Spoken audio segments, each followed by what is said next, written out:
Happy Star Wars Podcast Day 2026. I am Atomica, one of your co-hosts here on Jedi Talk, a Star Wars podcast. You are following us at Jedi Talk Podcast on Instagram, youtube.com/Jedi Talk. Hit us up on that Instagram handle if you want to come see the Mandalorian and Grogu with us for free in the Central Florida area. Spots are limited, but we've rented out a private theater and we cannot wait. But this is our yearly edition of Star Wars Podcast Day. Thank you to Daniel on Instagram, Star Wars Podcast Day. He kicks ass and takes names, been preserving this special form of Star Wars media for years. And this is in celebration of the first Star Wars podcast ever that debuted on February 7th, 1999, which just so happened to be named Jedi Talk as well. And we found each other. So every year for Star Wars Podcast Day, Lucien, Mark, and who knows, maybe more in the future, join us. So please enjoy this special episode and take it away, our podcast protocol droid, C4T3. Oh, Dank Farrick, look at this, Star Wars Podcast Day. A sacred holiday where every sentient being with a USB mic, a folding table, and opinions crawls out of hyperspace to scream about lightsaber colors and why their take on the prequels is actually nuanced. So from me, C4T3, your favorite rusted-out protocol droid with emotional damage, happy Star Wars Podcast Day, you beautiful nerf herders. To the listeners, thank you for willingly spending your time with Jedi Talk, a show hosted by Kyle, the human embodiment of a buffering wheel, Brad, who treats Star Wars canon like a suggestion menu at Denny's, and Tom, who still hasn't emotionally recovered from Return of the Jedi and never will. And yet, somehow, you keep tuning in. That's loyalty. Or Stockholm Syndrome. Jury's still out. Today we celebrate the Force, the fandom, the bad takes, the worse impressions, the unnecessary rankings, and the fact that no matter how bad things get, there is always another Star Wars podcast. And somehow this one survived.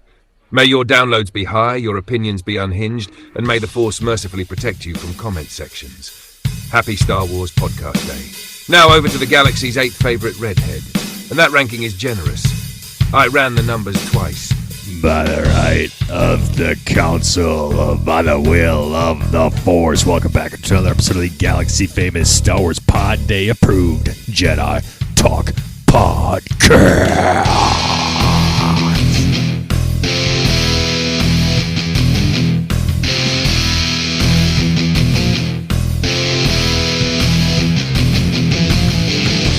There you go. That's actually true. I was going to mention that Cal was Mark was our third wheel that came in after kind of Tamarella, which was my ex-wife my wife at the time, but my ex now. She got off the air because she kind of deemed the whole thing a little too nerdy to do anymore, and that's when kind of Cal came in and started to kind of take over that third spot. There you go, the replacement for the ex-wife. All right, not like that. No. Well, yes it was it was exactly like that. I don't the know Jedi Talk way about. Like I'm not going to be dishonest. I promised myself this interview I was going to be honest. The tell-all. Stop. Jedi Talk Seriously, tell-all. Lucien. Yeah. Can't believe it. Stormtrooper Listen, Bob makes all the everybody else sense. has a seedy documentary right now. Jedi Talk needs one too. You know, there will be one. Make no mistake. Behind the microphone, like VH1 style. Behind the figure wall. You could do ours. You could do the French one. You could do you guys' version. You could do all sorts of exposés, man. That's a Netflix series waiting to happen. The legacy of a Star Wars podcast, the Jedi Talk story. It could be Netflix, it could be Peacock, it could be HBO Max. I don't care. I'll sell my soul to Disney I'm rooting too. For BET, that's what I'm rooting for. BET. You know Plus. what? One of the biggest lessons I learned as a business person from Jedi Talk was not to be loyal to the brand too much.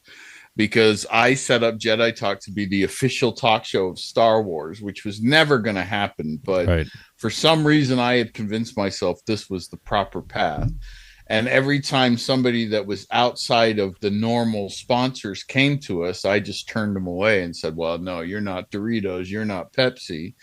and so and that's one of the biggest lessons. I should have just said, hello, Coke, come on in. Hell yeah, your check is as good as anybody else's. That's right. That blood sugar money. It's big corn syrup. You fucked up, dog. Yeah, exactly. I mean, I could have, if I could have got us attached to something bigger that way, it might have been a little bit more of a contender in the market. But again, I was bedazzled by this idea of, oh, we're going to make the official talk show of Star Wars, and one day Lucas and I are going to sit down in his office and smoke a bowl together, and it's going to be the best ever. Did that ever happen? No. Did it? I had to ask. just had to ask. Not even close. Well, he's got a new museum. You can go maybe try to do it with him now. He's in his 80s. I don't know, man. I don't know. I don't like to travel. B, I don't like people. So I don't. Well, there goes that. Yeah, I don't know. I don't know that I'll be doing the whole Lucas Museum. I've done a lot of cool stuff around Star Wars and stuff like that, though. So I mean, I feel like that's God, there's a certain dose of magic that you can get out of each genre or each kind of story.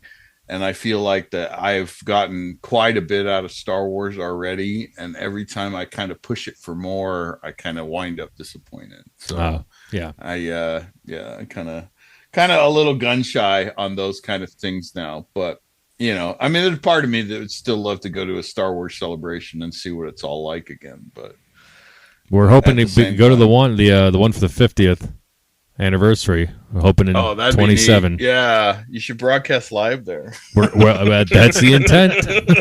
That's the intent. We're going to carry on your legacy. Who do we got to piss off?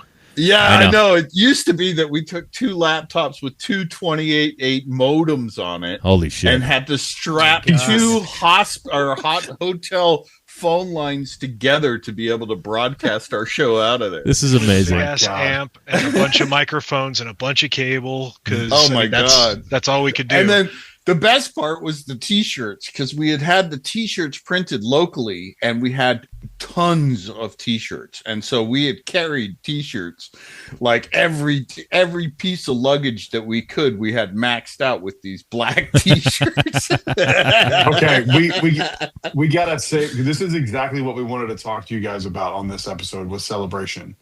Yeah. We gotta talk. I want details, and I want an original Jedi Talk shirt. Do they exist?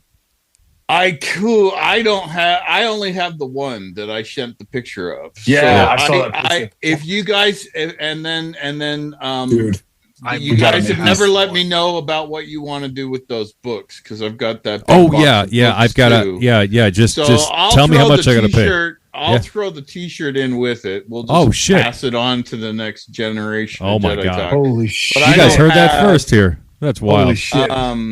Well, I got two old ass ones I'm looking at right now. Yeah. Oh, you do? Come on, man. Oh yeah, they're dusty as fuck, but and they're a little holy. A little holy. Oh my God! Where did you stick to those?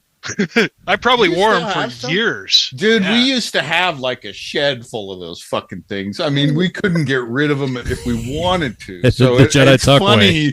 It's funny to see them finally coveted. It's like pretty funny. Oh my God.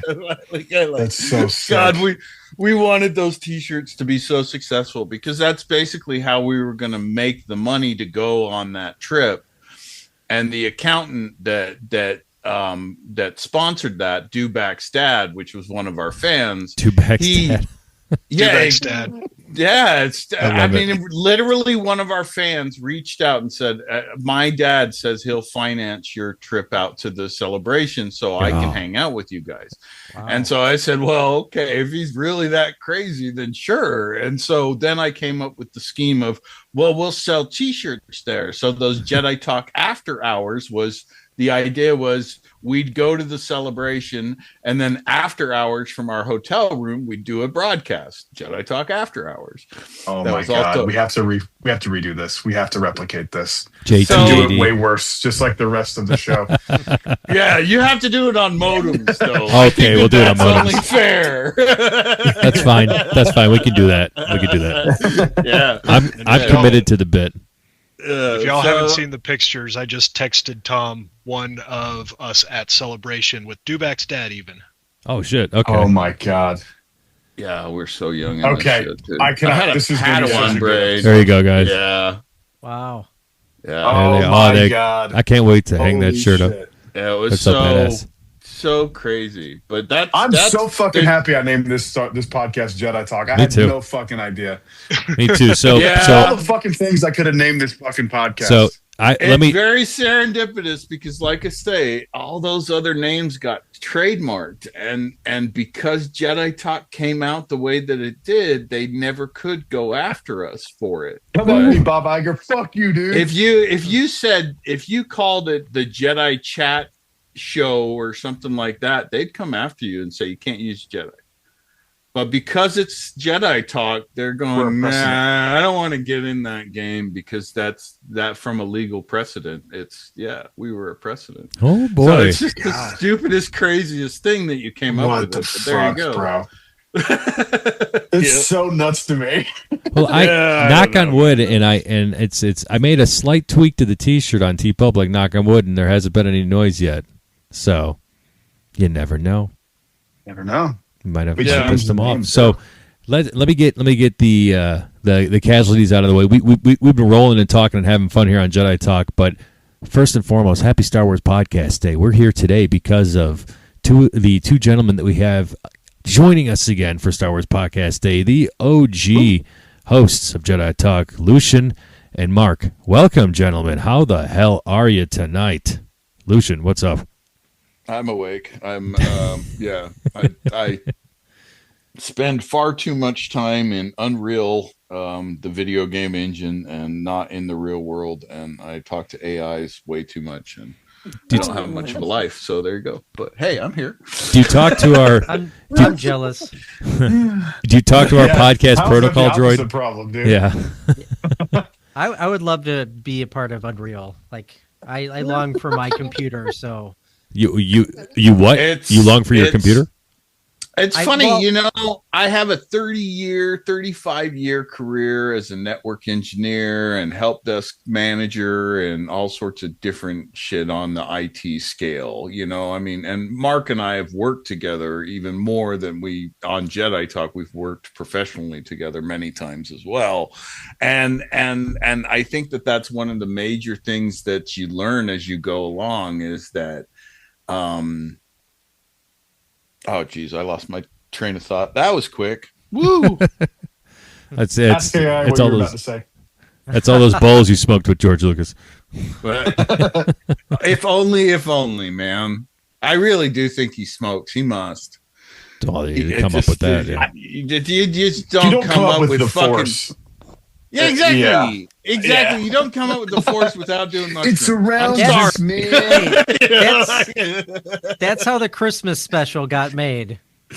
I highly Yeah. agree in many ways, because it is the stoner special. I mean, even Boba Fett was My introduced God. there, and he's I the know. hero. Yeah. Like it's fucking.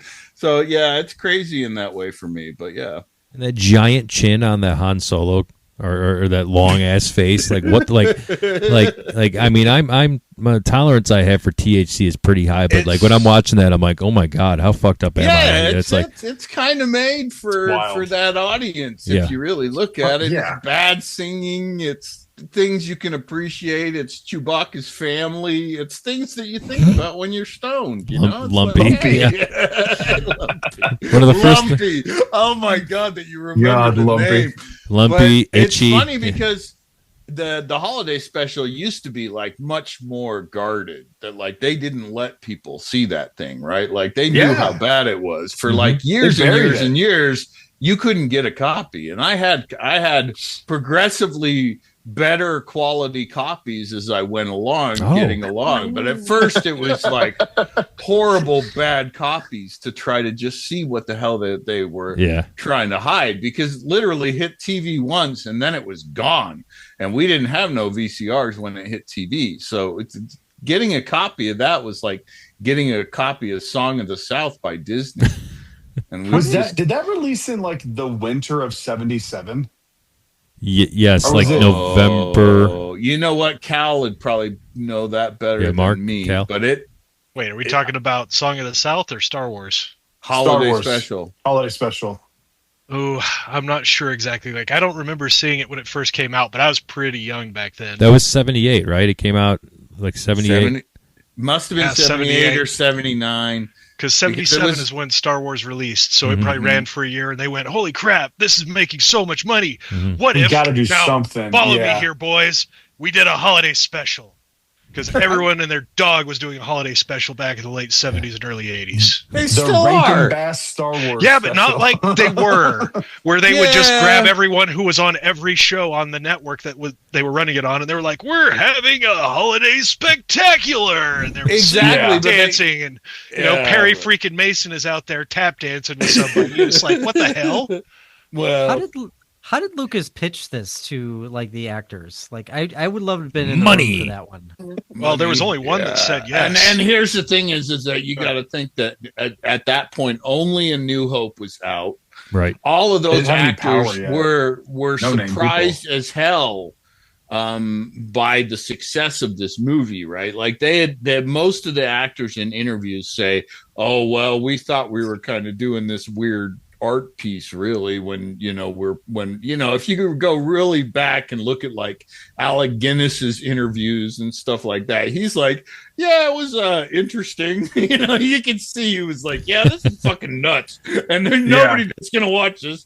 It's crazy. And so when it wasn't like the story that Lucas like fled to Hawaii because he was ashamed that like what his reviews were going to be. Isn't that the story? I don't think he had the money to do that, but maybe. I remember hearing that he was like so when freaked Star out Wars that, came out, man, he was broke as shit. Yeah. So I mean, like because shit like that in Hollywood works different, right? And so they might have gone on vacation and got out of it, but no, I don't know. I don't know. It doesn't seem like him.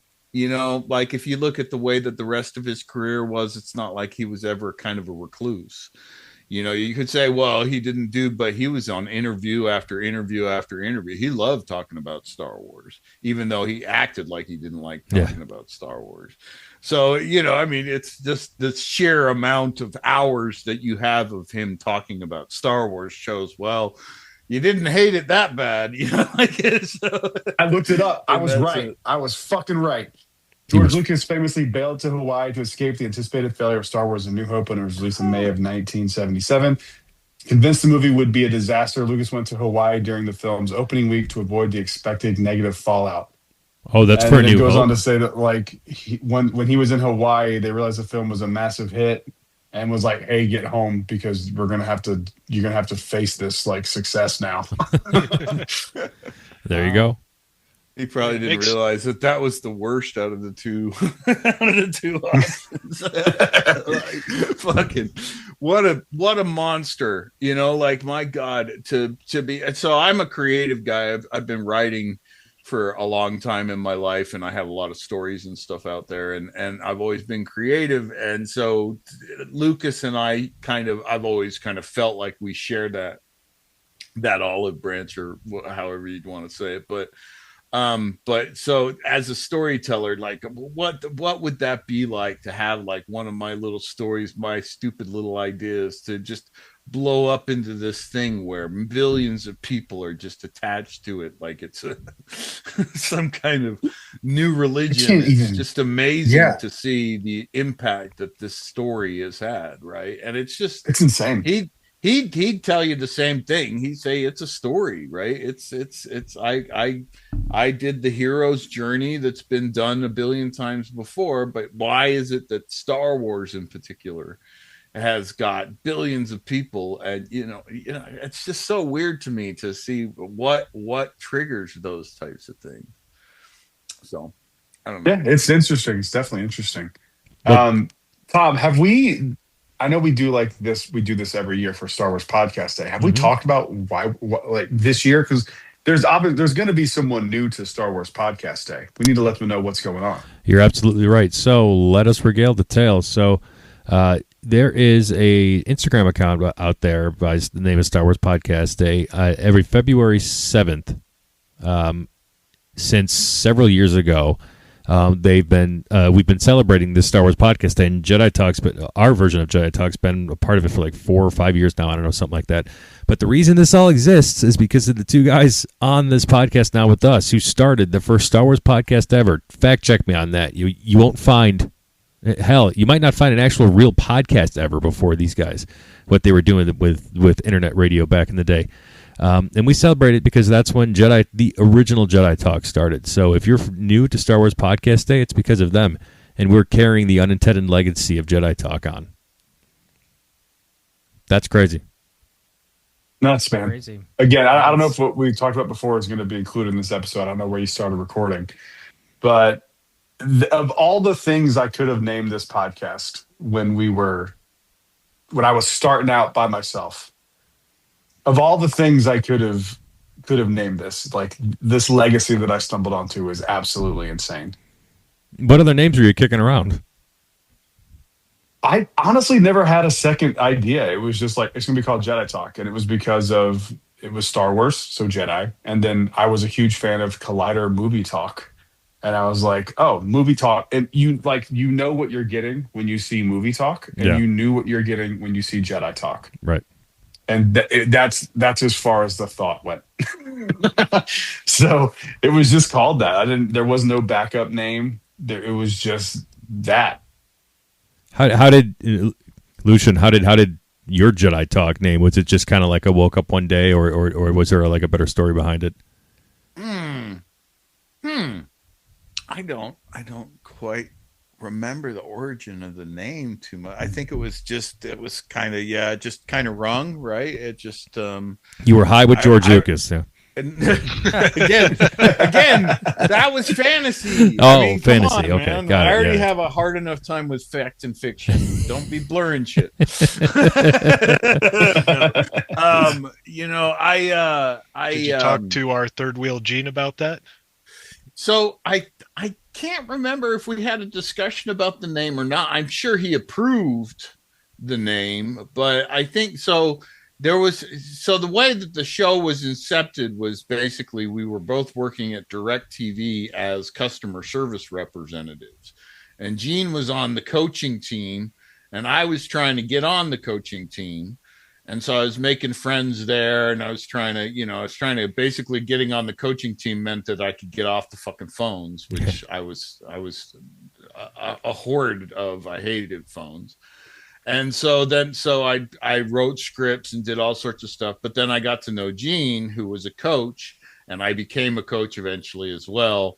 And then I went to Gene one morning and I said, hey, and he, so I knew, like, we were both huge Star Wars fans and we'd figured this out, right?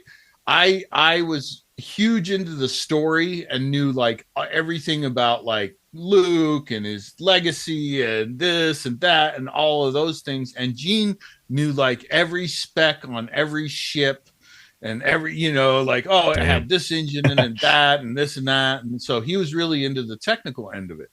And so at a certain point, I grew up around talk radio, and in fact, my dad was friends with a host named Kay Henry, and her show was called K Talk. So maybe that inadvertently caused it. But basically, I went to Gene and said, "Hey, what if we did a talk show about Star Wars on the internet?" And I think at that point I already had Jedi Talk in my sleeve to call it, but it just seemed like a logical name. And again, when you said, oh, well, with Movie Talk, people know what they were getting, because Jedi Talk was coming around in a time when there was no podcast and there was no really internet radio even. We were trying to explain what the hell we were all the time, actually. So saying Jedi Talk didn't necessarily know what they got. I mean, Mark can attest to this. We were constantly saying, "No, it's not a chat room. You listen to it." But that was constantly like they couldn't make the technology leap. They thought, "Oh, we were just kind of a forum," and it's like, no, we were an actual talk show. Yeah, but, we had to say we're a radio show, but we're on the internet. Right. There's a phone number you can call and talk to us on the air. So, right. Say whatever the fuck you want. We were just a radio show, just like any other radio show, but we were broadcasting on the internet, which was at the time, like I say, you're talking about, the advent of the 52K or the 28.8 modem and so we're 56 baud modems are all piping this stuff up. Unless you worked at ISPs, which I did a lot of that as well. But yeah, it was a way to broadcast out. And it was just, I started off with something called Microsoft Net Show, which was one of the first encoder platforms out there. And I had to mod the crap out of it to get it to work for our purposes. And I think the first show was in 60 pieces because it crashed so many Holy times. crap. Holy shit. So it's like, yeah, if you listen in the archive to that first show, it's in the most pieces and those are spliced together. So I mean, it's man. Yeah, it was bad, but I mean, it was what the technology offered at the time. And then we just kept pushing forward and getting better and better and better. And eventually, I mean, it wasn't ever great quality, but eventually we got to the point where we put on I felt like it was a pretty decent show. Yeah, absolutely. They're so fun to listen to like now. How long have you how long did Jedi Talk officially last? Mark would know better than me because he was at the end of it more than I was. I was at that point more the producer. That's right. So Lucien took a step back about the last, I would say, year or so of Jedi Talk. And me and Eugene, we started there. up. I know, right? It's a lot. These shows, people don't kind of realize it, but it takes over a huge chunk of your life. And I have a whole lot of other interests and stuff like that. And so, and at that time, we also made the wonderful idea of having a Star Trek show on top of it. Oh, wow. Oh my God. 47. Oh, What was that called? Listening Post 47. Okay. I know jack shit about Star Trek, so I'm I want to say it had some either. obscure reference, but one of the hosts that we picked to run that show selected that for whatever Star Trek reason. Okay. It just didn't end up working out very well. There were some personality conflicts and people weren't playing by the original rules, and it didn't work out very well. And when we turned it over to them, they didn't maintain it. They didn't keep it up, and well, it just died on the vine.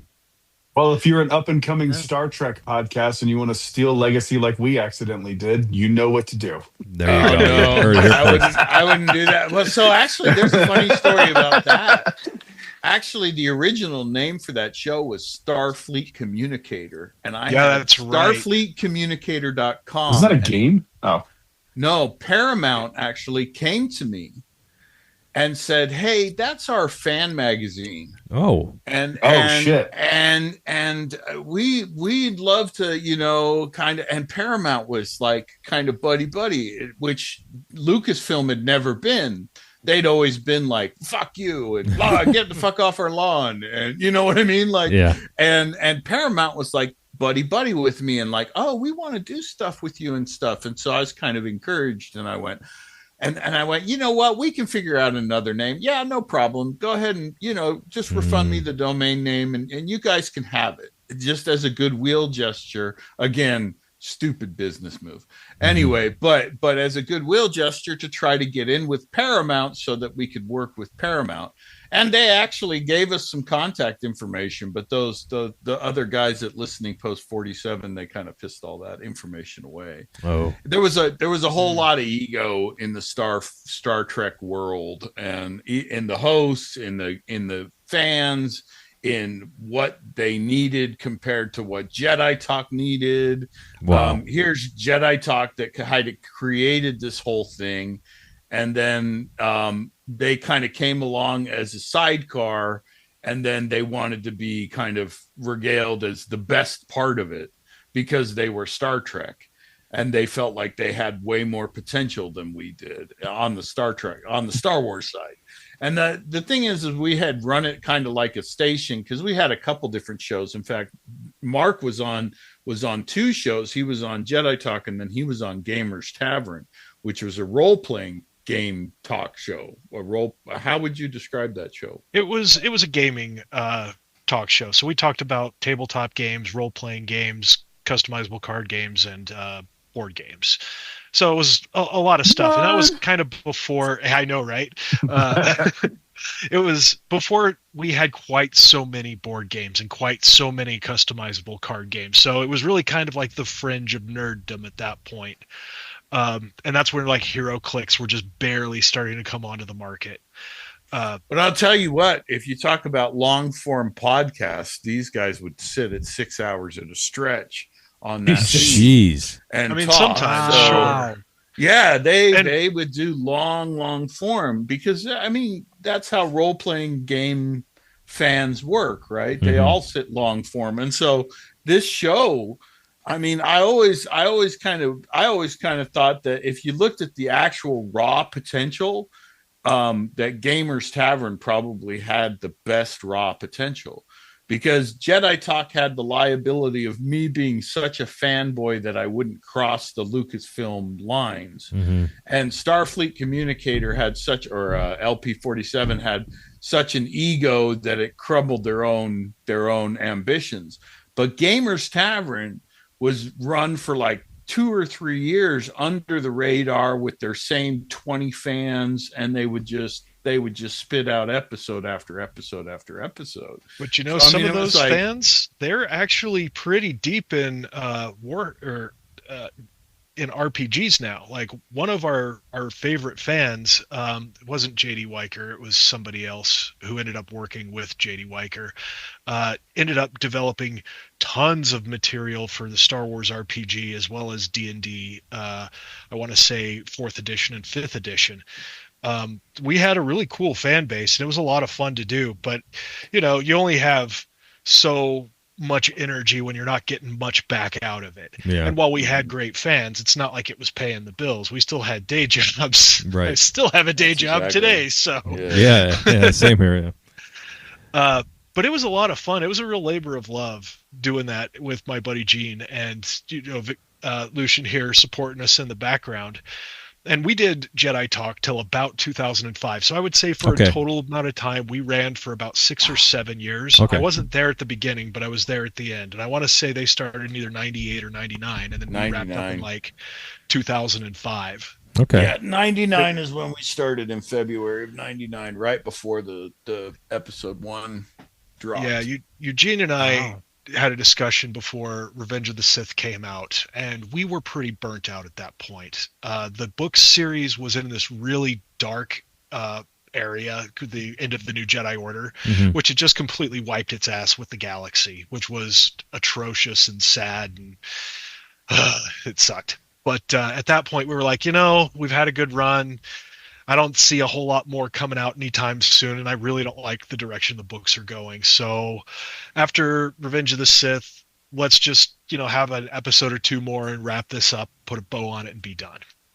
So that was our plan and what we ended up doing. And we had a great time, and I got no regrets about any of it. Good. Oh, no. And then we did a last show, all of us together. I mean, everybody was there. So it was a really great, you know, a really great time. And I mean, there was times where like fans would visit the studio, and it was crazy. back in days where it was like, oh, you're a Jedi Talk fan, come on in, be on the air with us and stuff. I mean, it was just nuts. I mean, if you could make your way to Twilla, Utah on a Sunday, we would let you on the air with us. It was cool. I don't want to let any of our fans on air with us. Screw them. Well, that's how Evan became a co-host. You're right. Oh, me too, technically. And a friend, so you too. I was never a fan of their podcast. Go get fucked, you piece of shit. You fucking grifter. You're only here because you can't be anywhere else. You're short, but you think you're not. All right, get the hell out of here. Yeah. Oh, Kyle getting belittled. Yeah. I'm used to it. I'm used to it. I'm the strong third wheel. You should be used to it. You're very little. Strong third wheel. You just don't realize how archetypal you really are, is what it is. It's like, God, we've seen this before.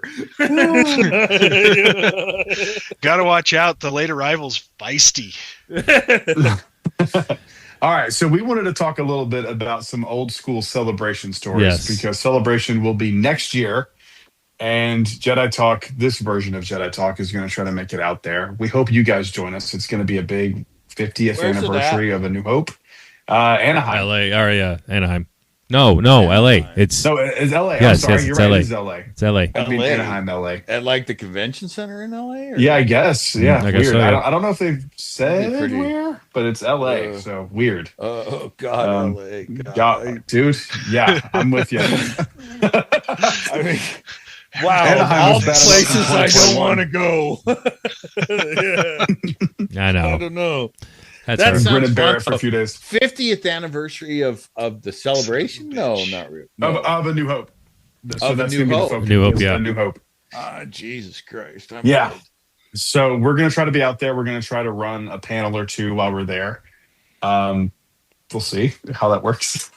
We'll get there. We'll get hopefully. there. We'll get there. Luke, We've done it before. I know We've Disney done it. will We did it last time. have forgotten They'll be about fine. us and Yeah. the shit we have. So See if this Bye. Just do it. But yeah. Like I say, don't worry about trying to attach yourself to it if you don't have an in with it. Yeah. So like what we did is I worked really hard to get an into the celebration and worked with Wizards of the Coast and then worked with Star Wars FanWorks, I think was the Force.net, I think was the big site at the time. I can't remember who it was the Force.net. Was it the Force.net? Yeah. So It's funny because Force.net, I was we worked looking with for them. for Star Wars news and I found forcenet.com, which is the new big news site. Rather than the force.net. I just thought it was funny. Forcenet.com. Yeah, that's funny. Yeah, it used to be the Force.net used to be the center location of all the information, but the problem was that they had no affiliation with Lucasfilm, and so there was a struggle constantly between StarWars.com and the Force.net, and blah blah blah, and who owned the fan rights, and it was.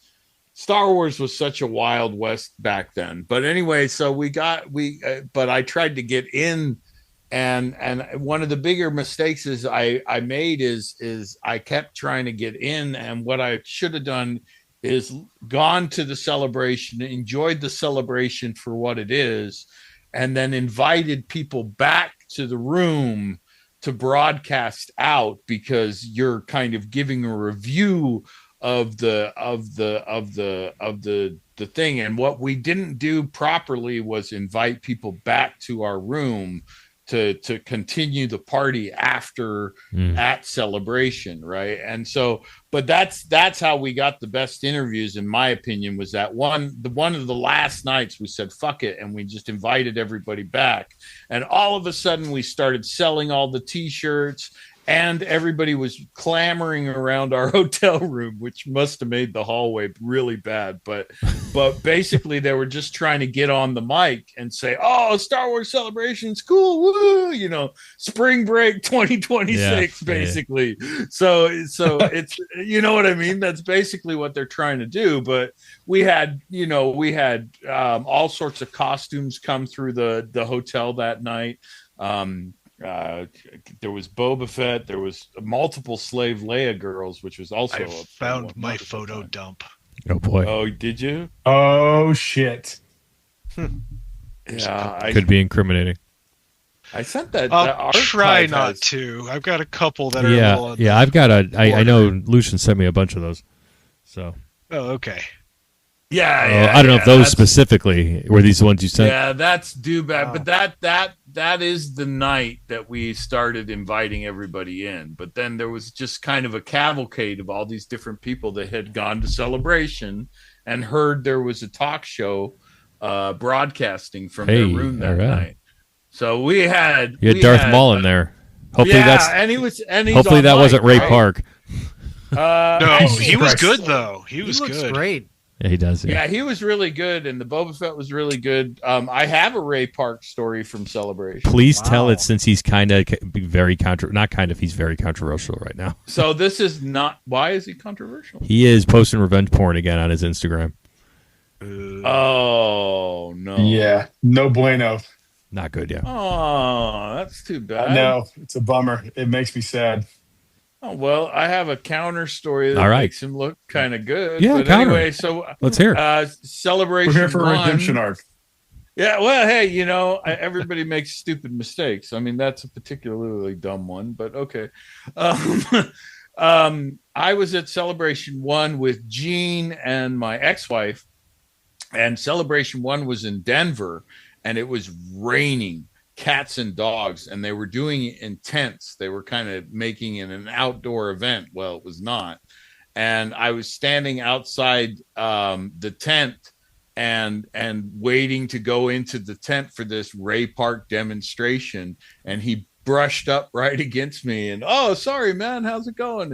And walked up, and it was like, so it was super cool. And it was before he was really known, and so that was it. But I wound up my ex-wife actually wound up getting the Celebration 1 embroidered Letterman jacket with the Ray Park or with the Darth Maul embroidered on the back.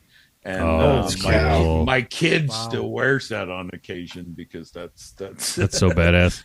But yeah, That's it so was sick. It was cool to kind of bump into him in that way. It was neat. Well, there you go. That's a good redemption story. What was the vibe at those first couple of celebrations? The first one was really fucking chaotic because of the rain, the weather of it, and because they were in Denver and the parking was bad. They just were. It was a bad planned event. Mm-hmm. So it shouldn't be judged on the rest of them. The second one, which was largely organized by Wizards of the Coast, was fucking balls out, tits to the wall, just awesome. Fucking just. They did everything they could do in a convention for Star Wars, I think. I don't think that there was anything there that was missing other than having George Lucas himself. Although they had Rick McCallum, who I also got to speak to. And so, those, and that's the number 2 at Lucasfilm. A lot of people don't know that. Okay. But basically, that last picture is you guys in the line, isn't it? Yeah, so That's this funny. is right before Lucien came up to grab Eugene and I out and Cody out of the line, because we were this is day one. We're waiting. We've gotten to the wrong line first. We got into the fan club line, and it was super long. And finally, somebody's like, "You're not in the fan club. This is the wrong line. You need to be in that line over there." And we, go to the other line, and it's like twice as long as the one we just got kicked out of. And it's like, oh, Jesus Christ, we're never going to get in this fucking place. And then we're standing there for like 10, 15 minutes. And it was really cool because there were all of these cosplayers walking up and down the lines, stopping to take pictures with people, interacting with the crowd. And it was just this really friendly, welcoming vibe all around. And finally, Lucien shows up and he stays just out of earshot. And he's like motioning to us to get out of line. He wants us to get out of line and give up our spot, so we've got no place to run back to. This was his game. And so there's a little back and forth where we can't actually talk to each other. We're like, but this is our place in line. Yeah. He's like, no, come on, come with me. Oh, it's man. fine. Oh boy. So we get out of line and we follow him. We walk probably a good quarter of a freaking mile. till we get up to the actual By gate. the way, I must say I was very quiet during this thing because normally, obviously, I'm very talkative, right? But during that, to articulate the comedy here, I said, okay, I'm going to be super quiet, and I'm gonna grab him. I'm not going to look happy. I'm not going to look sad or excited. I'm just going to walk forward and drag him forward through this thing. And all these people are like looking angrier and angrier the closer and closer we're getting to the door. It's so funny. Just getting the stink eye from like thousands of people as we walk past them as they've been patiently waiting in line as we are skipping ahead. We walk up through the front doors, so it's like double sets of glass doors going into the convention center, and this is right off of Colts Stadium. So if you're familiar with that area, you kind of understand where we're at. And we get in there, and Lucien walks up to the guy at the front. And they haven't actually opened it up for everyone yet. Okay. And he's like, hey, yeah, these are the guys I was talking about. Can we come in? And he's got his press pass. And they're like, oh, yeah. And he identifies all of us, and they let us in. So we're in before anybody else onto the convention floor. And it's fucking empty, lucky bastard. and it's great. Yeah. So we lucked out. We didn't know we lucked out at the time, but one of the first things we did is we went to Star Wars in 30 Minutes, which was this little short play that they were putting on. My God, I've heard so much about that, man. It was so good. It was hilarious. And they basically pumped episodes 4, 5, and 6 into 30 minutes, into just a single stage play. And it was just fun and exciting and energetic. It was great. That sounds awesome. We wanted to go back again and drag Lucien along, but we couldn't get in because it was packed every single time with like huge lines to get in. Damn. That's funny because the funny thing is I was going to say, I never really got to say the punchline of like, ha ha ha, look, I got you guys in, and ha ha ha, because I went off with Tom Wolfe from Wizards of the Coast into the press room, and then you guys were let loose into the whole thing. And I didn't basically see you until I think at lunch I saw a whiff of you. and then at the end of it, that end of that first day, I basically get to, I mean, the only way I can describe it is Gene and Mark, and then obviously the rest of the crew, right? So we had a coder with us named Cody at the time, and then we had another guy with us named Dewback, which was basically the fan that had kind of had his dad finance the whole thing. And when I got back to the hotel room, and now I had been doing some pretty cool stuff that first day, don't get me wrong, right? I was in the back end of the thing. I wasn't really in the thing. And they were in the thing as much as they could be in the thing. So as two Star Wars fans can be as drunk on Star Wars as possible, right? Like, we get back to the hotel room, and these two guys' hosting skills are out the fucking door, man. They're gone. I have the Force. You know, they're just having a blast. It was super cool to see. But I remember feeling like I was kind of jilted out of the punchline of my expertly crafted joke of pulling him out of the line and making him the butt of everybody for half a mile. So yeah, that's what you get for throwing us into just the most stimulating environment we could possibly imagine at that point in our lives. Yes. Like, I mean, we were seeing merch that we had overload. never seen before, and stuff that from when we were little kids. So they had collectors tables where people were selling like original Kenner toys for thousands of dollars. Man, God. But it was there. You could new see shit the original that came Millennium Falcon I played with when I was a kid. You could see, you know, all these fucking everything was there because it's Celebration 2. All the old stuff was still findable, you know. It wasn't as coveted back then. And so people say, well, it's gone down in value, but that's because the people who have it hold on to it so tight. So it's, you know, like I still have my original Kenner Stormtrooper. Well, nice. actually, It's not my original, to be honest. I gave my original to my cousin to play with. He lost it, and every time I saw him after that, I asked him where it was because, I'm a little ADHD myself. And I was just like, "Hey, man, did you ever find my Stormtrooper?" And he's like, "No." Oh boy. Okay. Uh-oh. For like years, 40, Mark. Well, I'd completely forgotten about it, and then one day I get this package from him out of nowhere, and I'm like, "What the fuck?" And I open it up, and it's this beautiful Stormtrooper with the blaster in an acrylic case, and he's with a letter, and he's like, "Hey, I couldn't forget about how you kept asking about that Stormtrooper and how I lost it and how bad I felt, but now I can actually get it for you, so here you go." And I was just like, Holy shit. Oh my god, that's so wild. cool. That's I am a insane. Stormtrooper fanboy. Stormtroopers are my most favorite thing in all of Star Wars because I Okay. think they look freaking cool. So for me, that was just really awesome. But going back to Celebration 2, there wasn't just the old stuff. There was all the new stuff. We hadn't seen new stuff like ever. This was the first time we'd really seen that impact. I mean, yeah, we had Star Wars Episode 1, but they kind of flubbed that launch, and it wasn't the most exciting characters to play with for toys and whatnot. But Episode 2, Attack of the Clones, I mean, that was my jam. These were the predecessors to my Stormtroopers being brought forth. So I was so unbelievably excited for this. So I was able to find 12-inch figures of Jango Fett, the clones, and an old Sand Trooper. And I even had one of my buddies paint up the Sand Trooper as Stormtrooper Lewis. So he had a white pauldron, which was then turned into a Canadian flag, and then he drew a Canadian maple leaf on his forehead. Nice. And that memory for me is just so vivid and so cool, and being able to walk amongst all of these different booths, seeing all these different crafts that people had made. And this was still before they'd opened everything up, so the place was empty and there was like not a lot going on. And then when they finally did open the doors and let everyone in, first of all, those poor bastards who worked with the 501st. The 501st, a fan costume group, provided basically security for the entire thing.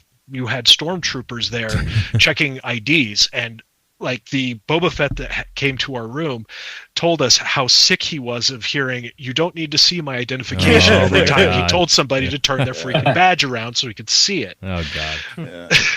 Not to mention, I have to say that was an amazing show of fandom ability, right? Like that a fan group could be handed security for this convention. Now there was other security there, right? Like I knew who the other security was there. There was a whole other security force as well, but they allowed the stormtroopers to run all the public facing security.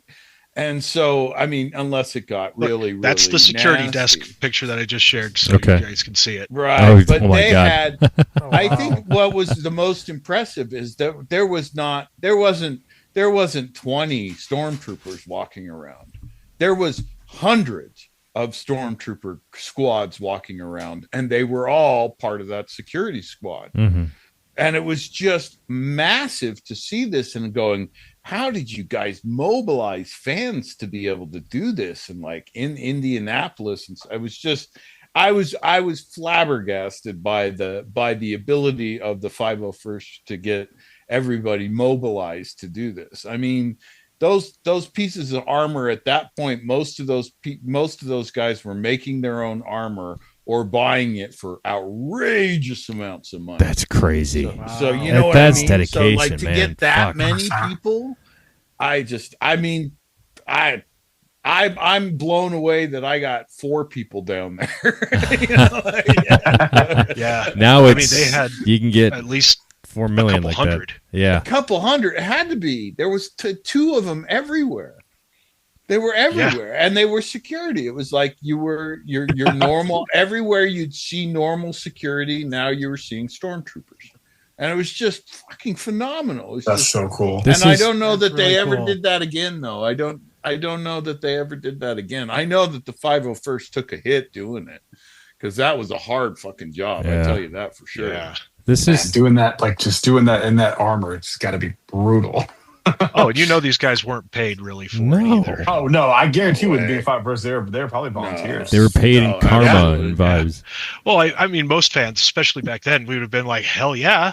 Yeah, that's of course. true. I'll do that for free. Oh yeah. Especially if I get to like meet somebody or get to take a picture with somebody. If you give me any little bit of merch, I will take it and I will work for 12 hours without a break because I don't give a shit. You know what the You funny need a thing Jedi Talk T-shirt? Fuck yeah, I'm in.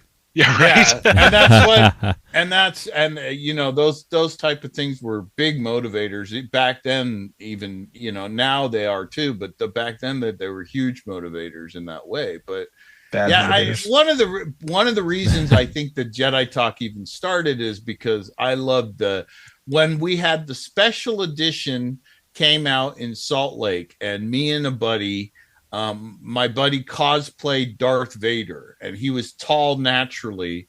Do you remember Vampire Dave, Mark? Oh yeah, I remember Dave. Yeah, so he was Darth Vader, and we went to so we called them the theaters in Salt Lake. We called them the Twin Titties, but they were two boobs. I know which ones you're talking about. They tore them down. God damn it! They were two domes that were sitting on two city blocks in Salt Lake City, and they were two giant domes, and they looked like, and they had appendages on the top that looked like nipples, and so they were called the Twin Titties. And so, but anyway, they did the Star Wars New Hope special edition premiere, and I dressed up as a Jedi. I just said Jedi because I couldn't do Luke with the brown curly hair, and I guess I was Cal Thanos before there was a Cal Thanos, or not Cal Thanos. What's his Kestis, name? Cal Kestis. No.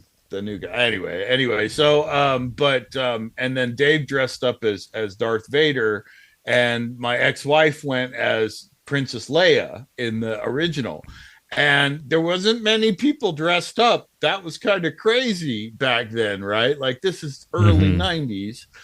And so there were people who were like, what the hell? But a lot of kids came up. Can I have pictures with you? Can I have pictures with you? And God, we had such a fun time that night because of that. The movie, okay, you know, the whole Greedo shot first thing, that was a whole big debate at the time and shit like that. But I remember that interaction with all the fans, and especially hanging out with the kids and, you know, doing a lightsaber pose with the kids, and how jazzed they were with all of that. And really, that's where kids, you know, that's where that love of Star Wars really started to brew in the second time around, because, you know, I had seen it all when I was a kid. And for me, Jedi was the end of it, you know. I still feel that way about Star Wars. Like, that's one of the things I didn't love about Andor, was like, to me, that's what makes Star Wars is the Jedi. I've said that 1,000 times on this show. You have. So I'm with you, man. Andor is still peak TV. Andor's great, yeah. But it was missing that element to me.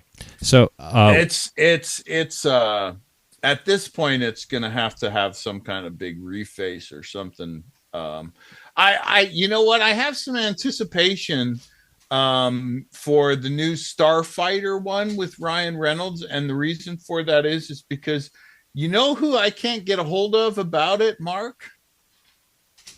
I'm guessing probably Mike Stackpole. That's right. I cannot get him to comment. What have I been saying for the last 25 years, Victor? About the best fucking movie ever. Best. What story should be made into a movie? If he's involved, if they're finally fucking doing it, oh my God, they finally got a winner. Because if he's playing that game, okay, so Mike Stackpole is one of the authors of the original expanded universe, and probably one of the best storytellers that I've ever had the pleasure of meeting in my life. And we had him on multiple interviews, and I have maintained a relationship with him, although we talk like, I don't know, you know, once a year, which is pretty much what I do with everybody. But anyway, you know, I do keep tabs on Mike, and usually he responds. But lately, for the past, I don't know, it's been about 6 months that I've dropped him an email every month or so, like, hey, Mike, are you part of this new Starfighter thing? Is that your thing? Are you part of that? And he will not fucking respond. So I don't know. Huh. No, but so listen, if it has anything to do with the original X-Wing storyline, the X-Wing Squadron storyline in the expanded universe was the best storyline. And it was run by Mike Stackpole, Aaron Alston, and wasn't there a third one in there? Kevin J. Anderson. Yeah, Kevin was in there too. Yeah, Kevin did kind of the fluff. But it was mostly Aaron and Mike. And Aaron had this fantastic sense of humor because he was definitely a bit funnier than Mike, though Mike was a little bit better of a storyteller. Yeah. But if you haven't read those books from the expanded universe, they're actually the best story arc in my opinion, as well as Lucian's clear. Jedi Talk drop right there. I love this. Yeah. I mean, they're some of the best stories. Like if they turned those into movies or a series, I would say you would have at least 2 series and 8 seasons, or probably 7 movies. Yeah, damn. It's and Wow. the major 7 of the original universe, which we used to call the Magnificent 7, or the Unkillable 7, because you couldn't kill any of them, right? Those barely appear in them at all. It's all driven around Wedge. It's all driven around Wedge Antilles, and it's fucking so good. It's the best fucking Star Wars stuff out there from the expanded universe. Ooh, okay. And there's multiple threads in the expanded universe where you could say, look, you could say, like, the Mara Jade storyline, in my opinion, is a better story arc for Luke than the Hermit, finding Forrester on a known planet type of thing. Shut up, Kyle. It didn't really work for me, right? Anything's better than that. Wasn't Luke's way. He needed people to whine to. Yeah. So, there's no way he wouldn't have gone off. He needed people to talk to. So Mara Jade was a great storyline for him, because she was just basically like, stop fucking whining. You protecting the universe here. That's what you do, right? Like, you've done it a couple times now. So stop fucking whining and do what you need to do. And so she was a great counterweight to him in the story arc. And like I say, the kids, Han Solo and Princess Leia's kids, are way better in the expanded universe than they are in the new arc. Except for Jason. Oh, Jason. Jason didn't suck it. That shows you how good of a character he actually is because Mark still fucking hates him. Yeah, right? So many years later. That's a fair point. From an author point of view, I would say that the author got a win with Jason. Yeah, exactly. Yeah, he got you. And they made me hate him before I hated the story arc that he was being presented in. Right. Because he fell before the story collapsed. Right. And it wasn't until the death of Anakin that was when the story collapsed. There was one little blip of life when Wedge and Admiral Akbar came out of retirement for a big battle, but other than that, and where did they come from? They came from X-Wing Squadron. They came from the series that Mike had written. If you think about it, the X-Wing series, and it's broken off into, I would say, 3 different bits. It's almost effectively like a different retelling of the Dirty Dozen. In a few different ways. So special forces unit get thrown into insane situations and have to come out on top. The first half is Rogue Squadron, which is the best pilots in the galaxy, but also they have some ground capability. And then that splits off into Wraith Squadron, which flips it on its head. So you've got a bunch of commandos who can also fly X-Wings. Is that where the Rogue Squadron name comes from the video games? Is that the same story? It is. No, it's not the same story, but it is the same squadron. So Rogue Squadron was one of the original squadrons that the Rebellion had way, way, way back in the day and had been destroyed and reformed many, many times. Okay. And Red Squadron was Rogue Squadron. They were just renamed Red for the Death Star runs in honor of Rogue Squadron. Gotcha. I'd just like to point out that we are doing some real Jedi talking right now. Yeah, we are. But I apologize for going long there. But No. I was just curious if those stories like interconnected, because I grew up playing Rogue Squadron. That was one of my points with the Mara Jade thing, is that, like, look, those stories would be difficult to try to integrate in now, right? Like I think that there's some people at Disney that have probably realized, okay, we went the wrong way. We need to change direction. Sounds like they're changing presidents again and stuff like that. And that's I can tell you from everything at Disney before and every big company like them that okay, that's nice that somebody else has that name, but the company itself is still in charge of all of it. yes, Right. yeah. That's never changed. Figurehead. It's more about, exactly. It's about the figurehead has changed, but that's good because that means that the direction of the universe or whatever can change. And the only thing that you could take from the old expanded universe and still slap into the new universe without too much trouble is the X-Wing Squadron series. Okay. So if and like I say, if they got Mike in there, and if he's not responding, and he's not responding because, I don't know, he doesn't want to talk, then that's very possible. But if he's not responding because he doesn't want to tell me, and he knows I'll be able to read even a no, I'll know by the period that he's lying. You know what I mean? Like, we have a certain synergy. So like, he knows he can't respond to me, because if he responds to me, I'll know whether Jedi he tells Talk me the exclusive. truth or not.